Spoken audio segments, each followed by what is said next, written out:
to the Free Kick Podcast. My name is Todd. Today, I'm joined by Jake, who is, if I'm correct, traveling around Europe. Is that correct, Jake? Yes, that is correct. I've been traveling, today marks 7 months. I've been traveling around. So, yeah, currently in Athens. I was going to say, man, that is awesome. You know, just living the life, going to visit different countries over in Europe. That's right. 21 in Europe, 1 in Asia, 1 in Africa. But yeah, so 23 in totals. That is that is awesome. Did you get a chance to go out to the games this year at Talent Energy since you've been on the road for 7 months? I did. I actually went to the 2 home games. There was the first home game against Toronto, and then there was about a 2-week gap, and then I went to the next home game. So I went to their first 2 home games this year. Yeah, awesome. I mean, that Toronto game, you know, it was a little bit cold out there, and it was disappointing seeing them lose that game and everything. But I guess on the plus side, we got to see our DP signing marker, Fabian, scoring his debut. So that was interesting. Yes, of course. That was very, very exciting for sure. But why don't you tell us a little bit about yourself, how you became a fan of the Philadelphia Union? So I guess it kind of starts with Philly sports in general. So I'm actually from upstate New York, so it's a bit of a drive. It's like 5 hours there and back. So, but my mom's a New York fan. My dad's a Pittsburgh fan. So as a kid, kind of like the middle finger to both my parents, I chose Philly to irritate them both. So I always was a big Philly sports fan. And then I was always into like football and stuff. And I just happened to actually find on the internet that Philly had a team in like 2013. And then I was quite curious. So I actually got my mom to take me to a game. And it was against the Red Bulls. Connor Casey scored 2 goals, I believe, that game. It was a 3-0 win for the Union, and from there I was hooked. Yeah, absolutely. I mean, me being a fan, you know, just really getting into the team in 2017, and then especially in 2018, and then 2019, I started going out to the stadium itself and everything. So, you know, I don't have a history like a lot of the fans, you know, with when the team first started or anything up from 2010 to 2016 and everything. So I always have to go back on YouTube, watch highlights and everything, and find out what people are talking about and everything. So, but you know, the main thing is, you know, I'm here and everything. I'm on board, and I guess 2019, I couldn't have picked a better year to go out to the games. You chose the exact right time. You know, I'll be honest. I don't really think it matters when you became a fan, but I guess as long as you're a fan, I don't think it really matters, at least to me, too much. Yeah, that's the vibe I get from a lot of people. You know, it's, you know, soccer's not that big in America and everything, not yet, in my opinion. I think, you know, it's taking steps to get up there and everything. And so, I mean, anybody that's a fan and everything, you know, we'll take them and everything. Even if they just became a soccer fan and everything, we'll take everybody on board. But I want to touch back on something. You know, you said you've been in Europe for the last 7 months, and I'm a big Manchester United fan over in England. Have you got a chance to watch any European soccer? I have. I was just at a game yesterday in Greece. I've been to 1 Greek top division. I've been to the Israeli first division, Kosovo, Czech Republic. Actually, I saw Italian fourth division. I actually saw Palermo like 2 weeks ago in the fourth division. So I've definitely made sure I try to go into a game when I can. So I've definitely seen quite a few, but not too many top leagues. But next week I go to England, so I'll catch a game there. You have any idea who you're going to go see? I think Arsenal's playing. I think Arsenal has a big game. I'm not a huge Prem guy. I probably prefer more the Bundesliga, to be honest. But yeah, I'll try to catch a game in London while I'm there. I think maybe it's Arsenal Chelsea, I believe, maybe. I'd have to pull up the schedule. But I mean, still there's so many teams in England and everything in the Emirates. I mean, that's one of the most renowned stadiums in the world and everything. So, I mean, just to take it in a game there and everything, I mean, I'm sure that's going to be a great experience for you. Absolutely. I got to say, I actually was very fortunate. I went to the Women's World Cup this year, or I should say last year. And Parc des Princes is actually it's smaller than, I'll be honest, it's smaller than I expected. It's a very nice stadium, but I thought it would be a bit bigger. Man, that is awesome. I didn't even, you know, try to connect the dots right there with the Women's World Cup going over in June and July and everything, and you were in Europe at that time. So, I mean, how was that experience? How many games did you take in? I only had time for the one because there were other festivals in Europe I wanted to see. So I saw the U.S. versus Chile game. So that was the second group stage game, the game after they put the beat down on Thailand. But no, the vibe was amazing. I met some incredible people. Definitely an amazing experience to go over and see that. And I hope to in the future see some more World Cups overseas for sure. I would really encourage someone to do that. Yeah, absolutely. That I mean, I know the World Cup in 2022. You know, a lot of people aren't happy about it being in Qatar and everything. But I mean, 2026, the United States, yeah, we got it. So, and I've been trying to put the dots together and everything. I think 10 U.S. cities are going to host games and everything. There's 17 cities that applied for a bid and everything. And I'm pretty confident that Philadelphia is going to get a bid because in 2026, it's going to be the 250th anniversary of the Declaration of Independence. So, I mean, I don't see how Philadelphia wouldn't get it with that coming up. I feel like you can't not have it in Philly for sure. There's no way. Yeah, definitely. And no way. I'm from Maryland and everything. I don't think Baltimore's getting it. You know, I'm kind of been iffy about if DC would get it or not. But I think, you know, with that Declaration of Independence, 250, I got to think that I got to think Philadelphia is going to get it. We already know that the final is going to be played at the Giants Stadium in New Jersey. So that pretty much eliminates your two East Coast cities right there. And then, of course, you know, Miami's probably going to get it. And then Dallas, I'm sure, with the Cowboys Stadium, and then out there over in LA and whatnot. So, yeah, I can't wait for the 2026 World Cup to come and everything. But so with you being in Europe, I mean, how do you normally watch junior games? So, of course, it'd be nice using ESPN Plus because I am from upstate New York. But what I actually do is shout out to my mom because she actually FaceTimes me. And she takes her iPad and puts it on the TV back home. So I get to see the games that way. So I FaceTime my mom, and she has the game on the iPad or on the TV. So man, that is an interesting way to watch a game. You know, I had the Doopy brothers, Luke and AJ, on a few weeks ago and everything, and they told me about, you know, they were on vacation watching Atlanta on a like old iPad and everything. But now I think your story definitely tops that. So. I don't know. That was a really good podcast. I do have to say that was really enjoyable to listen to a few weeks ago. I think, yeah, a few weeks ago. Yeah, thank you so much. Yeah, no, it's definitely very interesting. There are times you get a little frustrated. The quality can be a bit spotty, I'll say, for sure. But it doesn't really matter as long as I can watch the games. I'm quite content. Yeah, absolutely. I mean, if you're a fan and everything, that is true dedication. I mean, I don't know. I don't think many people can beat that, Jake. So, I mean, you just traveling in Europe and everything, FaceTiming your mom, watching games on an iPad or TV and everything, that's pretty high up there. It's definitely interesting. I'll say that. But yeah, I couldn't have done that without her. So main credit goes to my mom for, I guess, doing that for me. Absolutely. Shout out to your mom. But what are some of your favorite moments from last season? And don't say the first playoff win. And I had Anthony Anthony Oliver a couple episodes ago and everything. And, you know, he gave me an idea, you know, if you don't want to give your 3 favorite moments from last season, you can just give me a 3 favorite from all-time Union history. And I know that's a lot tougher than last season, but whichever way you want to take it. So I'll always say the home opener because I actually brought friends to that game. They had never been to actually neither one of them had ever been to a pro sporting event, and so I brought them, and that was quite an experience to show them my real passion. And so for that was something I really do enjoy. And then actually I'll go with the second home game of the season. I'll be honest, I can't even remember really who they played, but it was about the experience.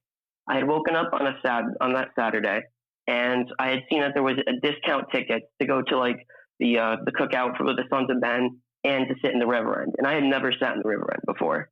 And so I woke up, I messaged my friends, none of them could go. So I actually got up, showered, got ready, and just drove for the 5 hours and had a cookout, had some beers, met some amazing Sons of Ben fans or Sons of Ben.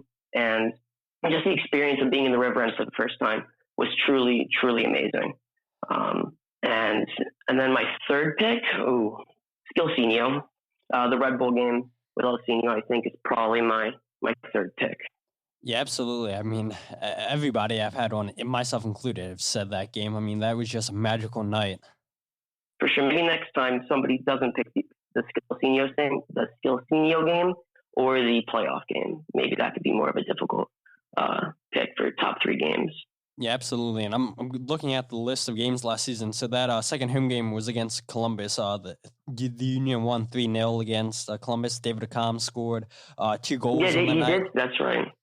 That was, I believe, didn't his father pass away? Yeah, he did. Yeah, we Before, learned yep. afterwards, yeah, that his father passed away in his pregame, after the game interview and everything. And yeah, that was just devastating to hear when he talked about it and everything. And I mean, you talk about a player that was playing with a ton of motivation and everything. And David Accam really sold the show that night. Yeah, he definitely did. It was quite an experience and quite a game. I really have to say, when I go back to Talon, I'm definitely gonna have to sit in the Sons of Ben section, or just the river ends, I'll say. Yeah, absolutely. I mean, that's the first game against Toronto, I sat in 117, which is across the river end and everything, and I was like, yeah, this definitely isn't for me. I was used to watching people in Europe stand and everything, and people got pissed at me for standing, so I was like, yeah, I'm just gonna go across, and I'll learn the songs and chants real fast and everything, and I haven't thought twice about it since I moved down there. And the atmosphere in the river end was just amazing this whole season and everything. And you're right. I mean, I met a lot of cool people and everything that I probably wouldn't have talked to and everything if I wouldn't have sat down there and everything. And yeah, it's just an amazing atmosphere sitting down the river end. And so, I mean, if people are listening, you haven't sat in the river end, or maybe you're debating about it, just go ahead, sit in for one game. And I guarantee you, that first game that's coming up March 14th against San Jose, it's going to be an electrifying atmosphere. Even though that game's at 7:30 at night and it's going to be chilly, you're not going to regret sitting down there. Absolutely not. Just make sure you wear some extra layers. I think you'll have an amazing experience. For sure. Yeah, absolutely. I agree with you 100%. But I'm going to ask you a question I've been asking people most of the episodes and everything. What player surprised you the most last season? I mean, you can take that however you want it. It could be a player that you thought was going to perform terrible, but they performed well, or a player you thought was going to be good and they were terrible. Hi, Wagner. I'll be honest, I wasn't so sure. At first, you hear the German third division and you're just like, oh, okay. And I got to say, I was genuinely surprised in how well he did this year. I think he was definitely one of the top left backs in the entire league. You can make a case maybe for the best. And someone else too, is it Mbizo? I forget. Is that how you pronounce it? Yeah, Mbizo, yeah, the right back. I thought he would have a bigger impact. I thought, we got rid of Rosenberry and stuff, and I was like, oh, okay, he's gonna step up. But no, Gaddis does what Gaddis has done for years, and not really shaking off the position. Yeah, absolutely. And we can touch on Ray Gaddis a little bit later, and then some of the rumors and everything, because I think, if we get some of these players that we're linked with, there's 2 players now that we're linked with, we'll see if they can potentially, at least one of them, potentially rival Ray for that right back spot. But I've been asking everybody, do you think that Ilsinho is going to be back next season? Of course, I hope so. At of course, the right price. I'm gonna go with yeah. I'm gonna be optimistic about it. 2019 was a good year, so I'm gonna say yeah. I just definitely think that there's probably some difficulties in terms of finding that right price. He had a pretty good year, at least midway through the year, but then everybody kind of figured out how to defend against them later on in the season. But I'd say he'll be back. I think it'll definitely just be in like a super sub role. Yeah, absolutely. I agree. I mean, most fans can agree that, that's what Ilsinho was best at, coming off the bench at the 60th minute and everything, and going at tired legs and everything. And we saw whenever he would start the season, he wouldn't be that effective. And, I pulled up his salary from last season. He got paid $357,000. So I would imagine, if they bring him back, it's probably going to be around that same price tag, but maybe a little bit more expensive, maybe a tad more. I don't know. I want Ilsinho back, like you said. I think most fans do, and hopefully Ilsinho is happy being in Philadelphia, and he's happy with his role, just coming off the bench and everything, and mentoring some of these younger players. Yeah, I think so. I think he's definitely probably realized, like, at his age, he's definitely getting up there in terms of his career and stuff.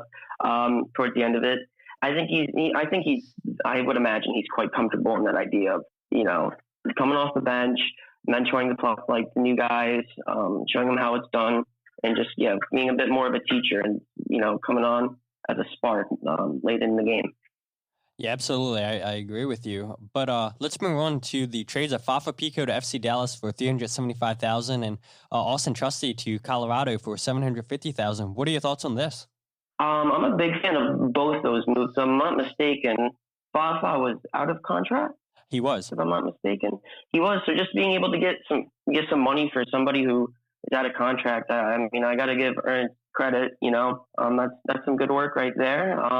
And with Trusty, of course, it'd be nice if Trusty were here, just in case either Elliott or McKenzie got hurt. But he doesn't really want to be on the bench, and I think it's probably best for all parties involved. And it's nice the fact that we do have, if he is sold to Europe or just overseas in general, that's we will get. I think it was 30%. Yep, 30%. 30%. Yeah. So I'm quite happy with both those moves. It'll be nice to see Fafa. Beginning of the season, of course. Hopefully he does well, but not too well. Doesn't score against us, but I think it's just best for all people involved for both those trades, Fafa and for Auston. Yeah, absolutely. I mean, that's going to be a terrific matchup the first game. Fafa Picault running at Kai Wagner and everything. And I think, Kai Wagner, he showed his worth last season, like you said. And it's between him and Brad Smith, who was with Seattle. Now he's with Bournemouth after his loan expired and everything. But, Kai, he held his own. But now he's going to have a fast player in Fafa that's totally motivated, who I'd got to imagine is going to be starting pretty much every game for FC Dallas and everything. And, these guys, I'm sure, they've practiced going against each other in practice and everything. So it's going to be interesting to see who gets the best of each other in that first game of the season, which is February 29th in Dallas. And then Auston Trusty, going back to that, I mean, that's the thing that excites me the most is the 30% sell-on clause. It's like, yeah, we got 750,000 for him. He had an option for 2020, but like you said, he's a player who doesn't want to be on the bench. He wants to be a starting center back. He had his chances and he couldn't start last season because, he'd made a couple mistakes and everything. And so whether it be McKenzie or Collin, they'd come in and replace him. And, eventually Collin lost that spot, which McKenzie took over. And we hadn't looked back ever since. It was Jack Elliott and Mark McKenzie. And, I think that's the right decision. And for whatever reason, I guess Auston just wasn't happy with that. And I'm not going to speculate that he wasn't trying hard enough in practice and everything, but it just seemed like, he didn't want to be here if he wasn't guaranteed to start. No, I definitely agree. And I think that shows that he's hungry. And I think that could actually be beneficial, for the national team. Somebody who's not content, at a very, very young age, not content on just sitting on the bench or playing, in the USL. And I think that it shows that he can definitely do great things, probably overseas, hopefully overseas in the future. Yeah, absolutely. I think he's a player who has all the qualities to be a player to play for the national team, and especially overseas. I mean, we've seen the qualities the last 2 years of Auston Trusty, but then for every good thing he does, he gives you, it seems like, 2 mistakes and everything, That's to be expected for a young center back that's 21 years old. I mean, you could look over in Europe and everything and see young center backs making the same mistakes, or you can see, older veteran center backs making the same mistakes. Nobody's prone to mistakes in soccer. No, nobody's definitely the exception from avoiding making mistakes. So yeah, I definitely I think it's really good for him as in personally, and I think it's really great by Ernst Tanner to get some money and get a sell-on clause is I think the biggest thing. Yeah, spot on.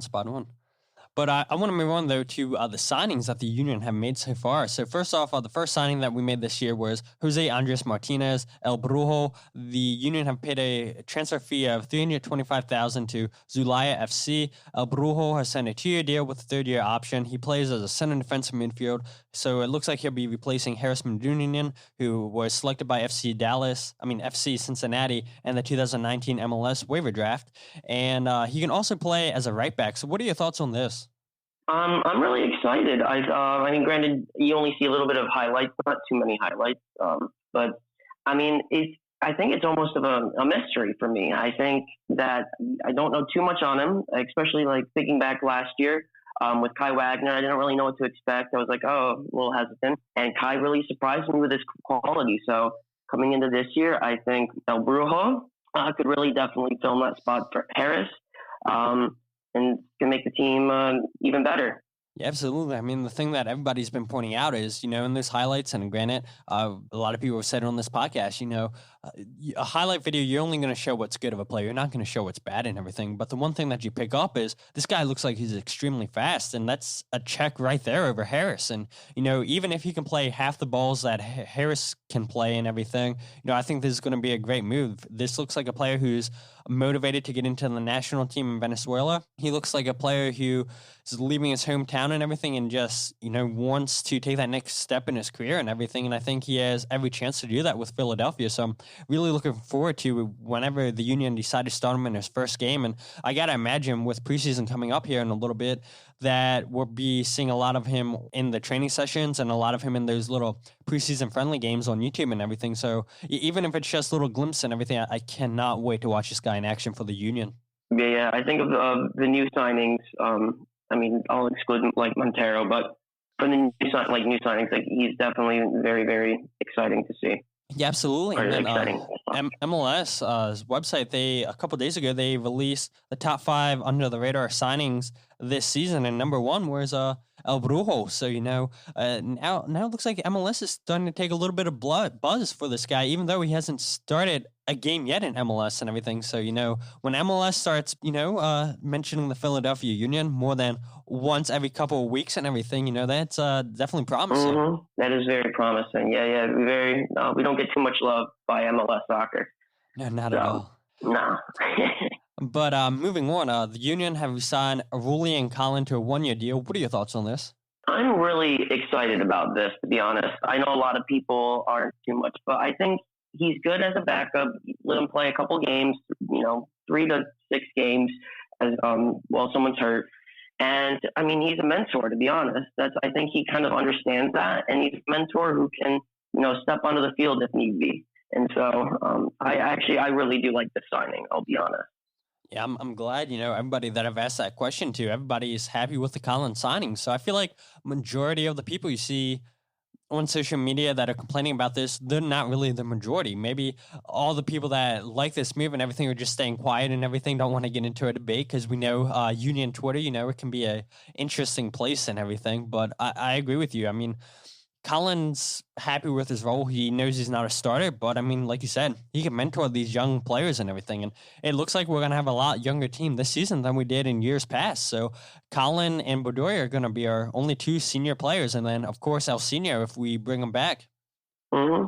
We definitely have a very, very young squad. I'm curious, once the roster's all set for the beginning of the season, if we'll have the youngest starting lineup in the league. I'll be surprised if we aren't, or at least in the top 3. Yeah, absolutely. I agree. That's going to be quite interesting to see once the games kick off for the first time this season and everything. And fingers crossed that the Union make a couple more moves and everything. But, of course, the latest breaking news is the Union have re-signed Jamiro Monteiro, which is props to the front office. I did not think this deal was going to get done. The Union have acquired Jamiro from FC Metz for a club record fee of $2 million. Jamiro has signed a 3-year deal with a club option for a 4th year. There's a guy, anybody that watched him once last season can tell that this guy was a lot better than most MLS players. And I'm so glad that they brought him back for the next 3 years, potentially 4 years. Yeah. I've actually read an article today. It was definitely something. It was a lot of hard work to get him over. Initially, he was quite hesitant to come to MLS, but now I think now that he's seen the league, I think he was probably pleasantly surprised with the quality, and I think he has that fire inside him. I definitely think he signed with the Union with the intent eventually of going back to Europe, but this is his little stage to show what he's got. Yeah, absolutely. That article that Jake's referring to was on Philly Sports Network and everything. They sat down with the agent of Jamiro Monteiro and everything. He was just talking about the behind the scenes details and everything, how they got the deal done and everything. And we knew it took a lot to get Jamiro here in the first place on loan and everything. And then they extended the loan for the rest of the season. And by the time they extended that loan, the agent of Jamiro came in and said, yeah, that's when we first started talking about contract extensions and everything to see if we could potentially make this deal go 2-3 years and everything. And they went back and forth and couldn't agree to deals and everything. And they eventually found a deal and everything. But like you said, one thing I found interesting in this article is that Jamiro said, one season wasn't enough enough to prove himself in MLS. He thrives on becoming one of the biggest players in MLS and everything. That's his big motivation right there. And he's a player who wants to be playing overseas again, but he sees that he has unfinished business in Philadelphia. And, I welcome that. I say that all the time, look at Kai Wagner, look at Kasper Schmelke. If they have good seasons again, they could potentially be off to Europe and everything just because, they look like the players that, that just wasn't a one lucky year, that they can build on those performances and everything. And so it's like, as much as it sucks losing our best players and everything, I think that's good for the team. That's good for the league. That shows that young, hungry European players are coming to the league as opposed to old retirees from Europe. Yeah, no Zlatans, I think most people don't really want the old retiring aging stars anymore. I think a lot of MLS fans, Philly fans, want young talent that can eventually be sold back to Europe or to Europe and increase the coffers. Yeah, absolutely. I agree with you 100%. And I said this a couple of days ago on the podcast that Cory Burke looked like he was making his way back to the Union, but now the latest reports are that he's going to be loaned out to St. Pölten, who play in the Austrian Bundesliga, a club where Anthony Fontana and Matt Rial both had training stints in November, and the loan would last until May. So what are your thoughts on this? I was not expecting it. Everyone was, he's finally coming back, and then nope, no, he's not. So I'm just curious if it's eventually, if there's an option to extend that maybe until, next year, at the end of their season next year, maybe with an option to buy. I don't know. I'm actually quite curious if we can get some more details in the coming days on that. But for me, I don't think Burke would be starting.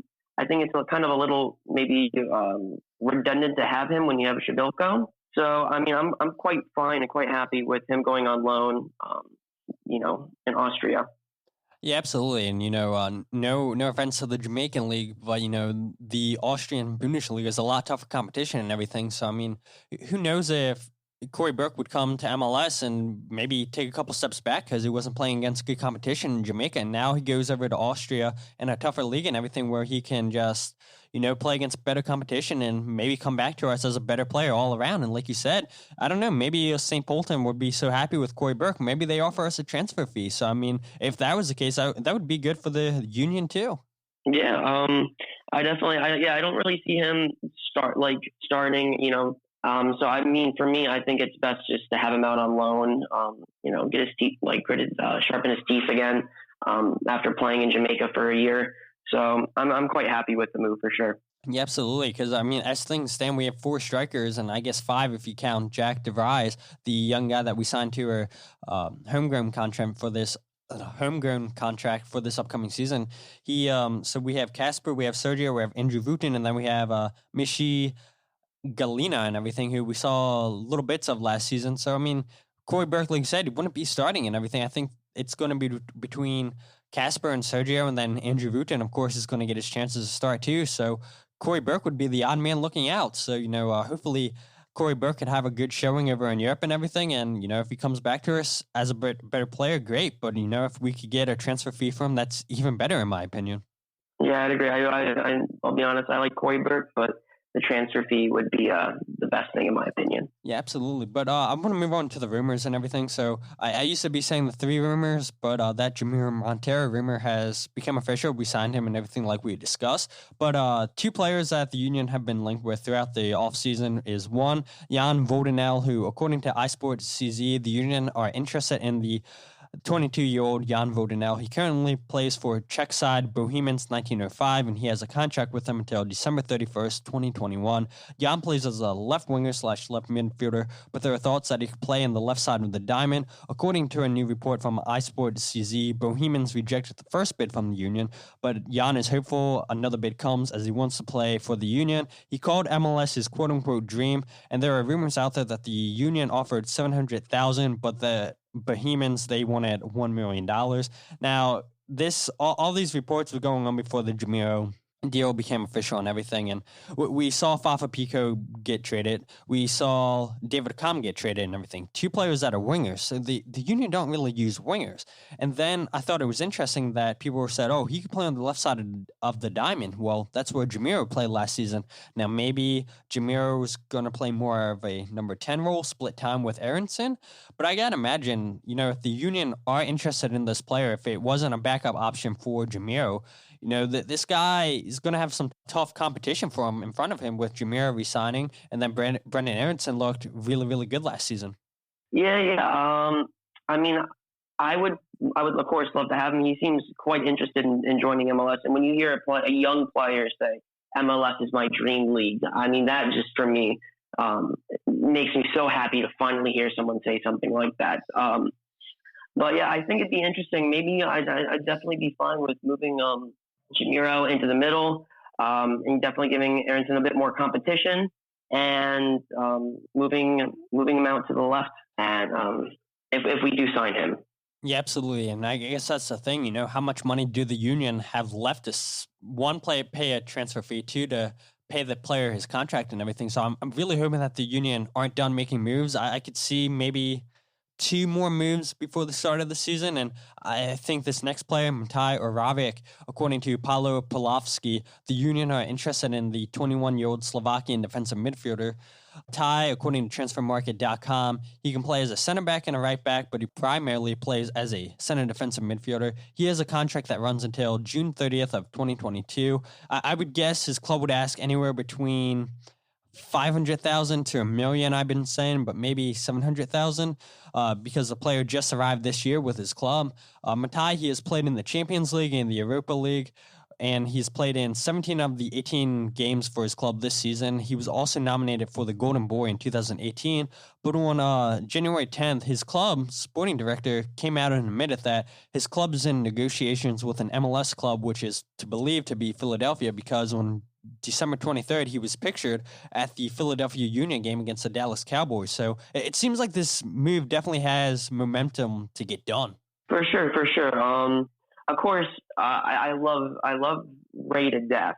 I think he has the most amount of appearances in club history. But I definitely think that's the position we probably can improve upon the most from last season, for sure.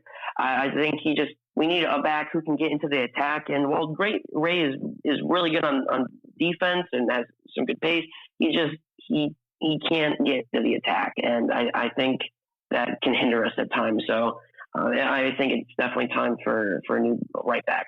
Yeah, absolutely. I agree with you on that. And I'm a guy who loves players that can play in multiple positions and everything. And we've seen that so far with 2 out of the 3 signings, that Jamiro and Brujo, they can both play in multiple positions. And with Matej Oravec being linked with different positions and everything, I mean, this just goes with that formula of Ernst is interested in players that aren't tied down to one position and everything. And that's great for a team, when you're playing in the U.S. Open Cup, or if you have injuries, you have a player that's used to playing that position that can fill in nicely. And so, like you said, it's great competition for Ray Gaddis. But another player I want to bring up is Andre Blake. What are your thoughts on Andre's season from last season? I definitely don't think it was the year he was hoping for. And I mean, I think everybody would probably brings up, of course, the Red Bull game. But for some reason, I feel like Blake makes hard saves look easy and just completely messes up on easy saves. And I think he doesn't really command the box that well. I definitely don't think this was the year he was looking for. So I'm hoping that he's definitely trained a lot during this off season. I think particularly trying to command the box more for crosses and stuff like that. That seems to be, I'd say, maybe his greatest weakness. Yeah, absolutely. I mean, going into the season, goalkeeper was supposed to be that position where we knew what we had in Andre Blake. We weren't going to worry at all. And, it seemed like that was the position we worried about the most last season. Just Andre Blake had an off season and everything. And hopefully he can bounce back and everything, because I think we have a goalkeeper and Matt Freese right behind him that's, eager to start games. And we saw what he could do last season in a couple games that he started and everything. And Joe Bendick, I know he's not a top tier MLS guy, but, he has experience in MLS and everything. And he's a guy who could push Andre Blake too for that number 1 spot. But the last player I want to bring up is Marco Fabian. Do you agree it was the right decision not to pick up his second year option? I couldn't agree more that it was the right decision. Of course, injuries, and just when he was on the field, I don't feel as though the team played as fluidly.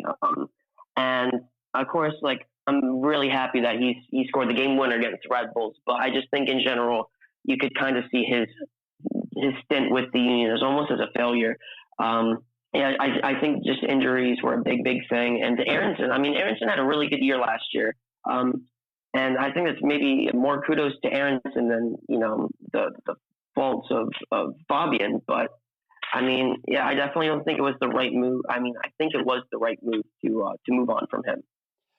Yeah, absolutely. I mean, it sucks that it didn't work out for Marco Fabian and everything. I think, a lot of people that know even a little bit about soccer and everything know that Marco Fabian was a regular in the Mexican national team and everything, that for a lot of times before his injuries that he was a top player for the Mexican national team and everything. And then he had injury after injury at Frankfurt and everything. And then we saw it with the Union too. He would pick up a red card and then his fitness would be lacking and everything. He'd get an injury here and everything. And yeah, it would just take time for him to adjust and everything. And it sucks and everything that we paid him $2 million. But I've been saying, that goal that he gave us in the playoffs was 100% worth the money that we paid him.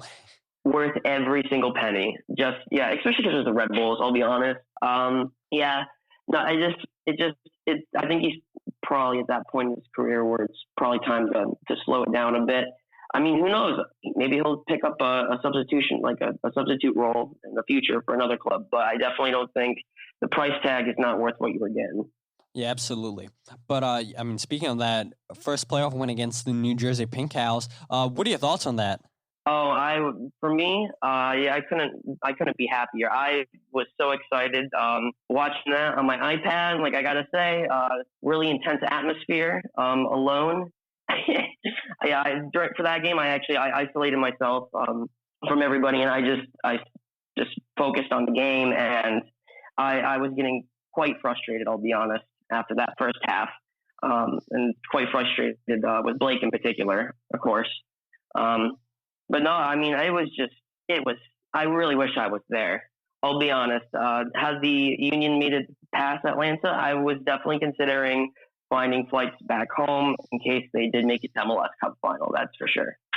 Yeah, I mean, that does bother me a little bit, but at the end of the day, it was the most successful season in franchise history and everything. I mean, I always ask myself, what if we had Casper against Atlanta? I mean, you could say the same thing. What if we had him against New York Red Bulls and everything? But, the team found a way to win. And even against Atlanta, we had chances, especially Aronson. I was like, man, is this guy really going to score 3 goals in 3 games against Brad Guzan in one season?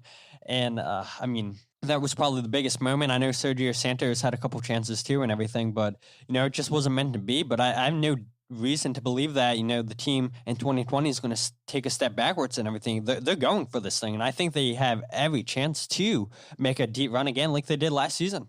Yeah, I really think they do have a chance to definitely improve upon last season, for sure. But one thing I do want to say, though, the way the Union won, it is that you couldn't have a better way to have your first ever playoff win. I'll be honest. Like, I mean, yeah, you could have been a 2-0 or something like that, but just that game was something else. I'll be honest, and I really wish I could have been there for that. Yeah, absolutely. I mean, everybody, the people that were doubting and everything, I know they're going to be like, oh, I shouldn't have sold my tickets, or I should have bought tickets, or I should have been there, because you're absolutely right. You should have been. And I guess, Jake, you have a reason to not have been there, living life in Europe and everything. So that's totally understandable. But for the people that were debating about going, hey, look, you debated it and look what happened. I mean, now next season when we go into the playoffs, don't think twice about it, because this team is for real and I believe in them 100%. But as we wrap up the podcast, I have a couple more questions for you. One being, are you concerned that the Union haven't had any quote unquote big signings yet? Because, I've seen people, like, oh, I still think that we're going to make a bigger signing than Jamiro. In my opinion, I think Jamiro is that big signing. And I know he's not a flashy player like Carlos Vela, like Joseph Martinez, like a Zlatan or Wayne Rooney, but he was so crucial to us next season. But are you concerned, like I said, just that they haven't brought in a player like them? I would have been maybe a bit concerned. But last year, I think we did. I mean, you say, yeah, Fabian was our shiny new toy, but that didn't work out. And I think the team is just firing on all cylinders, and I don't really think that it's much of a concern yet. If you asked me 3 or 4 years ago, absolutely, I'd be like, oh, this is an issue. But I really think we have something special here with this young core, and it doesn't really bother me whatsoever. Yeah, absolutely, absolutely. But my last question for you before I ask you where people can find you on social media, that question for you is, like you said, you come down from New York, and what's a typical match day look like for you? I mean, how do you get prepared for a game and everything? I mean, that's a 5-hour drive. You said 5.5 hours. So, I thought my hour drive was bad coming from Ireland, but I mean, you got me beat by some time. It's definitely it's an adventure. I'll be honest, I definitely listen to quite a few soccer podcasts on my way down. Go to the game, have just a few beers, and just kind of just amp myself up. Like Sons of Ben, go marching to the stadium, make some noise. So that's probably one of my favorite things before the game is always the walk over to the stadium. And then I'll be honest, at the end of the day, after the game, I do throw on like ESPN Plus, and I have games going on as the drive goes back. So it's a whole day experience, but I wouldn't want it any other way. And that is that is intense. I didn't even think about that.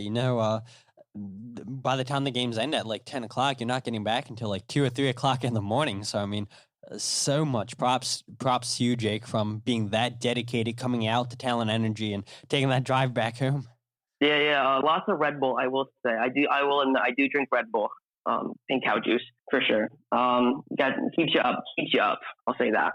Yeah, absolutely. When you're making a drive like that. Yeah, I mean, it's been my pleasure to have you on the show today, Jake. And I'm so happy that we were able to make this work and everything, especially with you at Europe. But thank you, WhatsApp. But can you tell everybody where they can find you on social media? Yeah, Instagram, it's just Jacob, JACOB, EAN 96 on Instagram. And you can find me on Facebook too, just Jacob Bryce, BRYCE. And if you just want to talk about the Union anytime, I'll realistically answer you faster than I would a girl, to be honest. Just Union questions or MLS in general, anytime. Always willing to talk on that. Yeah, absolutely. I love talking Philadelphia Union soccer. That's why I've had so many guests on the podcast so far. But if you guys aren't following the podcast on social media, you can follow us on Twitter, Facebook, and Instagram at Free Kick Pod. You can find us wherever you get your podcast by searching The Free Kick. If that doesn't come up, you can search us by The Free Kick and then typing in my name, Todd Lewis. And then don't forget to check out our brand new website, thefreekickpodcast.com, where you can learn about myself, how the podcast got started, and we have a lot of cool ideas coming to you guys in 2020, and hopefully everything works out. But like I said, thank you so much, Jake, for being here. Thank you. It was an absolute pleasure to be with you, Todd. Yeah, no problem at all. But with that said, my name is Todd, and this is the Free Kick Podcast.